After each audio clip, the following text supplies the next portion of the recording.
Magluluto po tayo today ng chicken afritada, isa sa mga classic Pinoy ulam.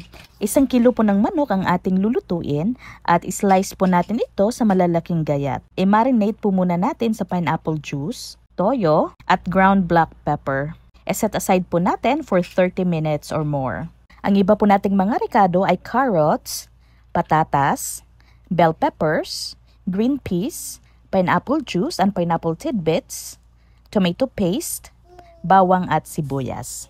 Pipirituhin po muna natin ang ating mga gulay at ating bell peppers para matagal po itong mapanis at para lumabas po talaga ang mga masasarap na lasa nito.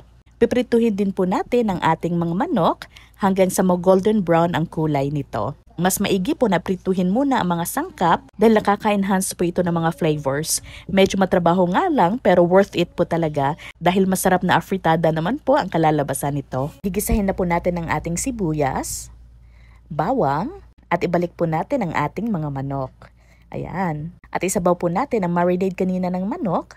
Lalagyan natin ng dahon ng laurel at sasabawan po natin ng 1 cup na tubig. Ipapasimmer po natin ito ng 10 to 15 minutes hanggang sa mag-reduce ang sabaw at lalambot din po ang ating mga manok. After 15 minutes, ilalagay na po natin ang ating carrots, patatas, green peas at tomato paste. Ipapasimmer po ulit natin ng 5 minutes. Kung bago lang po kayo sa channel namin, paki-click po ng subscribe button at pakipindot na rin po ng notification bell para updated po kayo agad kung meron po kaming mga bagong uploads ng mga masasarap na niluluto namin. After 5 minutes, ito na po, ang ganda na po ng kulay ng ating afritada. Ilalagay na po natin ang ating pineapple tidbits, green bell peppers, at patis. Ayan. So, papasimmer na lang po natin ito ng 2 minutes at luto na po ang ating chicken afritada. Malapot at malasang-malasa ang sabaw, very nutritious at mapaparami na naman po ang bahaw natin dito.